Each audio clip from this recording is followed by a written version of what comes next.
कभी कभी दुनिया में ऐसी घटनाएं भी घट जाती हैं जिस पर यकीन करना बहुत मुश्किल हो जाता है। जी हाँ, एक ऐसी ही घटना साल 2014 में घटी थी जो अब तक दुनिया भर के लोगों के लिए एक रहस्य ही बना हुआ है। दरअसल मलेशिया एयरलाइंस का एक विमान 239 लोगों के साथ आसमान से अचानक ही गायब हो गया था।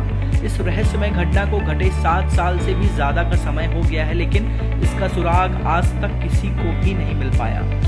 मलेशिया एयरलाइंस के विमान MH370 ने 8 मार्च सन 2014 को राजधानी कुआलालंपुर से उड़ान भरी। इस विमान को उसी दिन चीन की राजधानी बीजिंग पहुंचना था, लेकिन विमान के उड़ने के कुछ ही समय बाद उसका संपर्क ट्रैफिक कंट्रोल से टूट गया।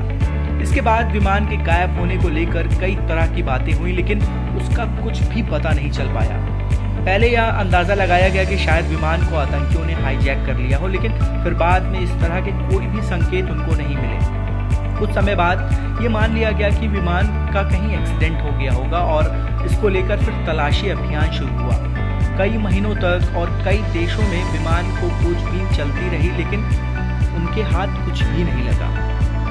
कहते हैं कि 1 लाख वर्ग किलोमीटर से भी ज्यादा के दायरे में विमान की खोजबीन चली थी, लेकिन जहाज का कुछ भी पता नहीं चला। किसी विमान को खोजने का यह इतिहास का अब तक का सबसे लंबा अभियान था।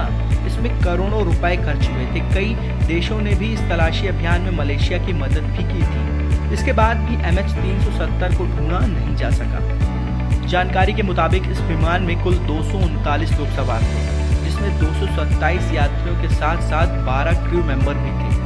इनमें सबसे ज्यादा संख्या चीन के यात्रियों की थी, उसके बाद मलेशिया के।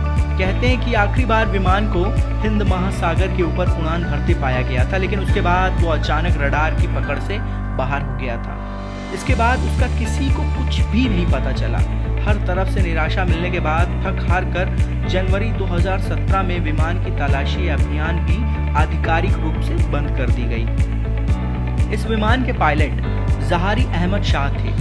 हाल ही में ऑस्ट्रेलिया के पूर्व प्रधानमंत्री टोनी एबॉट ने यह दावा करते हुए सबको चौंका दिया था कि मलेशिया के उच्च अधिकारियों का मानना है कि MH370 फ्लाइट को उसके कप्तान ने ही जानबूझकर समुद्र में डुबो दिया था। उनका दावा था कि कप्तान आत्मघाती था, जिसने विमान में सवार सभी लोगों की जान ले ली। हालांकि अपने इस दावे से संबंधित कोई भी सबूत उनके पास नहीं थे। उन्होंने कोई भी सबूत पेश नहीं किए। इस तरह उनका दावा भी महज एक अनुमान ही माना जा रहा है।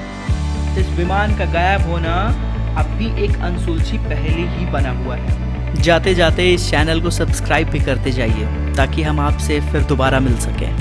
Thank you.